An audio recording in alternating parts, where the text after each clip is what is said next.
थंडी अंगावर चढते, पण ही सकाळ मनाला ऊब देते. शांती, सौंदर्य आणि स्वप्नवत शांतता. Good morning Manali. मनालीत जरी सकाळी ऊन पडले तरी आमच्या हॉटेलवर उजेड येण्यासाठी 12 वाजत होते. कारण आम्ही डोंगराच्या मध्यभागी होतो.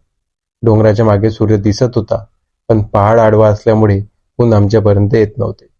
सकाळी मनालीकडे खाली बघितले की अर्धा भाग उजेडात आणि अर्धा भाग घनदाट सावलीत दिसत होता.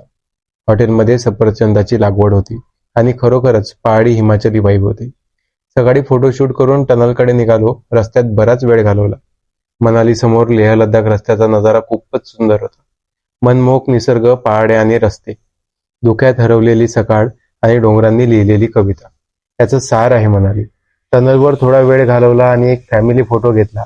मनाली आणि हिमालयन बाईक. मग काय सबन हिंडून काढलं. पण बऱ्याच गोष्टी रेकॉर्ड केल्या नाही. पण मनाली कसून पालथी मारली. बरं, लाईफमध्ये जास्त विचार नको. थोडं चिल, थोडं थ्रिल पुरेसं आहे.